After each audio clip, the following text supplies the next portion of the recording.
Very good morning. My self Sanjay Makwana.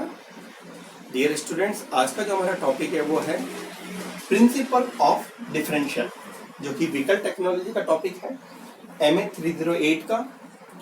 और इसमें differential अपन कहाँ यूज़ करते हैं, किस तरह इसका कंस्ट्रक्शन है, कैसे ये वर्क करता है, ये अपन समझेंगे इस टॉपिक में। तो सबसे पहले अपन बात करते हैं इसकी कंस्ट्रक्शन की, कि किस तरीके से डिफरेंशियल बना होता है।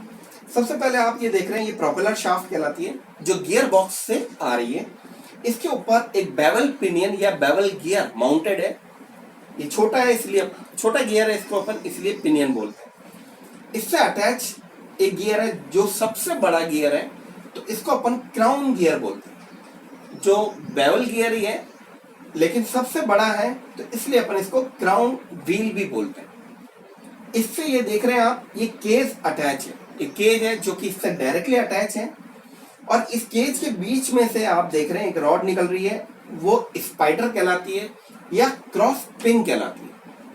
और इसके ऊपर दो बेवल पिनियन आमने सामने अरेंज किए हुए हैं, जिनको अपन प्लैनेट गियर्स बोलते हैं। ये भी बेवल गियर ही हैं, और इनसे सटे हुए दो गियर और है आमने सामने, इनको अपन सन गियर्स बोलते हैं। तो टोटल ये जो है 4 गियर्स हो गए, 2 प्लैनेट गियर है और 2 सन गियर है। और अगर अपन डिफरेंशियल के अंदर देखें तो टोटल 6 गियर हो गए, 1 2 और 4 ये वाले 6 गियर टोटल हो गए। यहाँ जो हमारे देख रहे हैं आप सन गियर, इससे एक हाफ शाफ्ट जुड़ी हुई है जो राइट साइड के व्हील को जाके जुड़ती है। और इधर वाला जो लेफ्ट वाला सन गियर है, इससे लेफ्ट की तरफ व्हील में जाके ये शाफ्ट जुड़ती है और ये क्राउन व्हील के अंदर से निकलती है। इसका मतलब यह है कि जो क्राउन व्हील है वो इसके ऊपर जो है फ्री है, माउंट तो है लेकिन फ्री है।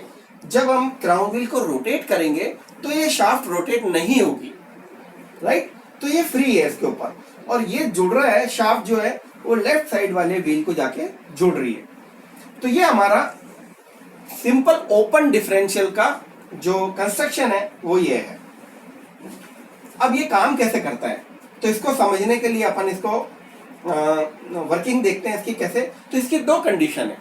नंबर 1 कि एक, जब हमारी गाड़ी बिल्कुल सीधी चल रही है, तो देखिए जब हमारी गाड़ी बिल्कुल सीधी चल रही है, जब किसी मोड़ पे नहीं है, सीधी, तो पावर जो है गियर बॉक्स से पहले प्रोपेलर शाफ्ट में आएगी।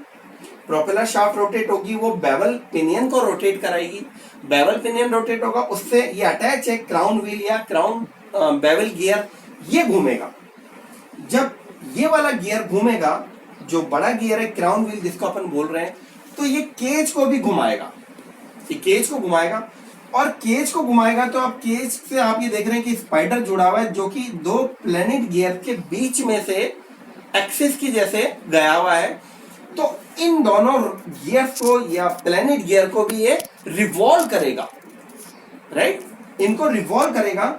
तो ये जो पूरे चारों गियर्स हैं, 2 प्लैनेट गियर और 2 सन गियर, ये एज अ होल यूनिट, एक यूनिट जैसे चारों कंप्लीट एक यूनिट जैसे रिवॉल्व करेंगे। देखिए ये इसको रोटेट कर रही है, जो रॉड है ये इसको रोटेट करेगी, रिवॉल्व करेगी। और ये चारों जो गियर हैं, जो बेवल गियर्स ही हैं, ये अपने एक्सिस पे, जब गाड़ी सीधी चल रही है, अपने एक्सिस पे नहीं घूमेंगे, अपनी एक्सिस पे इसका कोई मोशन नहीं होगा, और ये रिवॉल्व करेंगे। और इसके रिवॉल्व करने से देखिए ये बेवल सन गियर रिवॉल्व करेगा, तो उससे ये हाफ शाफ्ट रोटेट होगी, जिससे पावर आरपीएम जो है वो राइट साइड के व्हील में चली जाएगी। और जब ये लेफ्ट वाला रोटेट होगा, तो इसकी जो थ्रू जो पावर है वो हमारे लेफ्ट साइड वाले व्हील में चली जाएगी। तो इस तरीके से ये जो इंजन की पावर है वो दोनों व्हील में समान डिस्ट्रीब्यूट हो जाएगी जब हमारी गाड़ी सीधी चल रही है। तो देखिए एक एग्जांपल के थ्रू अपन समझते हैं। लेफ्ट हैंड व्हील में भी 500 आरपीएम जा रही है और राइट हैंड व्हील में भी 500 आरपीएम जा रही है जब हमारी गाड़ी स्ट्रेट चल रही है। और उस समय इनके खुद के एक्सिस के ऊपर, जो ये दोनों प्लैनेट गियर है और जो सन गियर है, इनके खुद के एक्सिस के ऊपर जो है वो मूवमेंट नहीं होता, वो रोटेट नहीं करते। ये as a whole unit rotate कर रहे हैं, एक यूनिट जैसे। ये चारों चार ना होके एक ही डिवाइस हो कोई, और वो रोटेट कर रही है, राइट, रिवॉल्व कर रही है। तो ये तो हो गई हमारी पहली कंडीशन।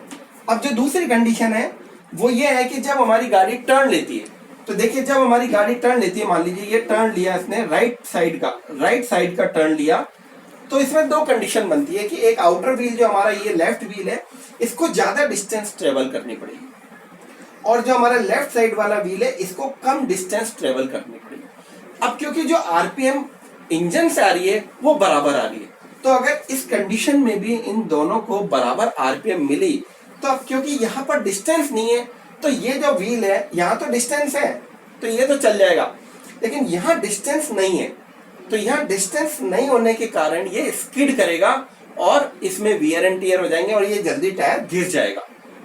तो इसको रोकने के लिए डिफरेंशियल की जो मेन वर्क है वो चालू हो जाता है कि डिफरेंशियल क्या करता है कि जैसे ही मोड़ आता है वहां दोनों व्हील को रिलेटिव वेलोसिटी वो प्रोवाइड करता है, दोनों व्हील्स के अंदर रिलेटिव वेलोसिटी प्रोवाइड करेगा, अलग अलग उसमें वेलोसिटी से वो घूमे, स्पीड से घूमे, ये इसका मेन काम है, जिससे कि जो अंदर वाला व्हील है वो स्किड ना हो और उसमें वियर एंड टियर ना हो। तो इसके लिए देखिए अब क्या होता है कि जो पावर है, अब इसको यहां से अपन समझने की कोशिश करते हैं कि जो पावर है वो प्रोपेलर शाफ्ट से बेवल पिनियन में आई, बेवल पिनियन रोटेट हुआ, उससे क्राउन व्हील में आई, क्राउन व्हील रोटेट हो गया, क्राउन व्हील के रोटेट होने से केज रोटेट हुआ, केज के रोटेट होने से ये चारों अपने रिवॉल्व करेंगे, और जब गाड़ी टर्न लेगी तो ये जो आप देख रहे हैं प्लैनेट गियर, ऊपर वाला प्लैनेट गियर जो आप देख रहे हैं ये अपने एक्सिस पे घूमने लग जाएगा। अब हमारी गाड़ी आगे चल रही है मान लीजिए, तो ये जो व्हील है, ये जो हमारे व्हील्स हैं, ये अगर अपन ऐसे देखें तो ये रोटेट कर रहे हैं, और ये जो है, और रोटेट कैसे कर रहे हैं, अगर अपन इधर से देखें तो ये क्लॉकवाइज रोटेट कर रहे हैं, राइट। तो ये जो हमारा प्लैनेट गियर जिसको बोल रहे हैं, टर्न के ऊपर अपने एक्सिस पे भी घूमेगा, ये वाला प्लैनेट गियर अपने एक्सिस पे घूमने लग जाएगा, और अपने एक्सिस पे ये एंटी क्लॉकवाइज घूमेगा। जब ये एंटी क्लॉकवाइज घूमेगा तो ये जो सन गियर इससे जुड़ा हुआ, इसको ये क्लॉकवाइज घुमाएगा, जिससे कि ये जब क्लॉकवाइज घूमेगा तो वो आरपीएम, जो जितनी आरपीएम से ये घूमेगा वो आरपीएम यहाँ ऐड हो जाएगी, लेफ्ट वाले व्हील के अंदर वो आरपीएम ऐड हो जाएगी। मान लीजिए 500 से जो इंजन की आरपीएम है वो आ रही थी, इंजन से जो आ रही है, और जब ये टर्न लिया इसने तो ये प्लैनेट गियर स्टार्ट हुआ अपने एक्सिस पे घूमना। अब ये अपने एक्सिस पे जितनी आरपीएम से घूमेगा, मान लीजिए ये 50 आरपीएम से घूमा, 50, तो ये 50 आरपीएम से इसको इसी व्हील की डायरेक्शन में, क्लॉकवाइज डायरेक्शन, जैसे इसकी डायरेक्शन इस वाले व्हील की क्लॉकवाइज डायरेक्शन है, अगर अपन यहां से देखते हैं साइड से, तो ये वाला जो बेवल सन गियर है इसको क्लॉकवाइज ही घुमाएगा 50 आरपीएम से, और वो आरपीएम 50 जो लेफ्ट हैंड साइड वाला व्हील है उसमें ऐड हो जाएगी। तो ये इसमें ऐड हो गई, तो जो नेट आरपीएम है वो हो जाएगी हमारी 550। तो ये आरपीएम हमारी बढ़ गई, जो कि इसके लिए जरूरी है, आवश्यक है, जिससे कि ये तेज घूम सके और इस डिस्टेंस को कवर कर सके, राइट। अब क्या होगा कि जब ये क्लॉकवाइज घूमेगा, जब ये पिनियन जो अपने एक्सिस पे रोटेट हुआ मोड़ के समय, वो इसको क्लॉकवाइज घुमाएगा, उसी समय इसको एंटी क्लॉकवाइज घुमाएगा, और ये एंटी क्लॉकवाइज उतने ही आरपीएम से घुमाएगा जितना इसको क्लॉकवाइज घुमाया था। तो ये अगर 50 आरपीएम से क्लॉकवाइज घुमा था, तो ये 50 आरपीएम से, ये जो राइट साइड वाला सन गियर है, ये 50 आरपीएम से एंटी क्लॉकवाइज घूमेगा। तो ये जब एंटी क्लॉकवाइज घूमेगा तो यहाँ जो हमारे 500 आरपीएम से वो चल रहा है व्हील, जो कि इंजन से आरपीएम आ रही है, उसमें 50 आरपीएम का, 50 आरपीएम का रेजिस्टेंस क्रिएट होगा, प्रतिरोध क्रिएट होगा, जिससे इसकी नेट आरपीएम जो है वो घट जाएगी 50। तो 500 अगर उसकी आरपीएम से वो घूम रहा है क्लॉकवाइज डायरेक्शन में, और 50 से ये एंटी क्लॉकवाइज डायरेक्शन में घूम रहा है, छोटा वाला जो हमारा सन गियर है ये यहाँ पर, और ये इस शाफ्ट को, उसी शाफ्ट को ये 50 आरपीएम से एंटी क्लॉकवाइज घुमाने की कोशिश करेगा, तो एक रेजिस्टेंस डेवलप होगा जो उसके नेट आरपीएम को कम कर देगा, राइट। तो मान लीजिए 500 आरपीएम से वो क्लॉकवाइज घूम रही है और 50 आरपीएम का ये रेजिस्टेंस डेवलप हुआ, तो उसकी नेट आरपीएम जो वो रिड्यूस हो जाएगी, और वो जब इसमें से 50 कम करेंगे अपन तो ये घट के रह जाएगी 500 माइनस 50, तो ये 450 नेट आरपीएम इसकी रह जाएगी। और ये इसकी स्पीड देखिए आप रिड्यूस हो गई। राइट वाले व्हील जो है हमारा अंदर वाला, इसकी स्पीड कम होगी जो हम चाहते थे। जो डिफरेंशियल ने काम किया कि रिलेटिव आरपीएम जो है इनकी, रिलेटिव वेलोसिटी जो है उनकी वो चेंज कर दी, जिससे कि ये स्किड ना हो और इनमें वियर एंड टियर ना हो। राइट, तो देखिए इस तरीके से हमारा डिफरेंशियल काम करता है कि यहाँ ज्यादा आरपीएम की जरूरत थी तो यहाँ पर आरपीएम बढ़ाई है। ये वाला गियर जो मेन जो है हमारा मेन रोल प्ले करता है कि ये अपनी एक्सिस पे घूमता है टर्न के टाइम, और अपनी एक्सिस पे घूमता है तो जो आउटर व्हील है उसको ये बढ़ा के आरपीएम प्रोवाइड करता है, और जो अंदर वाला व्हील है उसकी आरपीएम उतना कम कर देता है जितनी इसकी बड़ी है। और कैसे कम करता है कि रेजिस्टेंस डेवलप कर देता है। वो घूमेगा तो व्हील वहीं पे ही उसी साइड में घूमेगा क्योंकि गाड़ी आगे जा रही है, लेकिन वो जो एंटी क्लॉकवाइज घूम रहा है वो क्या करता है, उसमें एक रेजिस्टेंस डेवलप करता है, एक प्रतिरोध डेवलप करता है, जिससे उसकी नेट आरपीएम जो है वो कम हो जाती है। और ये वही हम चाहते हैं कि यहाँ नेट आरपीएम कम हो जाए, जिससे यहाँ पर स्किडिंग होने से बच जाए, स्किडिंग होने से रुक जाए। तो इस तरीके से हमारा डिफरेंशियल काम करता है। अब यहाँ दो इंपॉर्टेंट बातें हैं कि बेवल गियर्स हम क्यों यूज करते हैं। नंबर वन, बेवल गियर हम इसलिए यूज करते हैं कि जो रियर व्हील ड्राइव वाली गाड़ी होती है जिनके अंदर पावर हम पीछे सप्लाई करते हैं, इंजन की जो पावर है वो पीछे सप्लाई करते हैं, उनके अंदर हमारे को जब डिफरेंशियल पे पावर आ जाती है तो उसको 90 डिग्री पे हमारे को भेजना पड़ता है। तो जब 90 डिग्री पे उसको भेजना पड़ता है तो वो 90 डिग्री पे जो भेजने वाला काम, ये देखिए ये 90 डिग्री पे आप अपने पावर को ट्रांसमिट कर दिया। तो जब भी हमारे को 90 डिग्री पे पावर को ट्रांसमिट करना होता है तो हमारे को बेवल गियर की ही आवश्यकता होती है। तो ये दोनों बेवल गियर का अरेंजमेंट अपन ने कर रखा है, और ये बड़ा गियर अपन ने इसलिए लगा रखा है कि एक बार यहाँ पर गियर रेशियो और बढ़ाया जाता है। वैसे गियर रेशियो अपन गियर बॉक्स में चेंज करते हैं according to the need, according to the circumstances, लेकिन उसके बाद एक final fixed gear ratio differential का भी होता है, जो डिफरेंशियल के इन गियर्स में होता है, जो फिक्स रहता है। इट इज नॉट चेंज, ये चेंज नहीं होता है, ये फिक्स रहता है। तो ये इन दोनों गियर का गियर रेशियो होता है, और इसकी वजह से भी फिर फाइनली टॉर्क बढ़ती है और वो हमारे को व्हील पे प्राप्त होती है। तो ये जो बेवल गियर है ये 90 डिग्री पे पावर ट्रांसमिशन हो इसके लिए अपन ने लगा रखे हैं, ये यहाँ पर इसलिए जरूरी है। और ये आप जो देख रखे हैं, जो देख रहे हैं प्लैनेट गियर्स और सन गियर, ये मुख्य अरेंजमेंट है इनका, जो कि तो ये आपने जो देखा ये ओपन डिफरेंशियल है।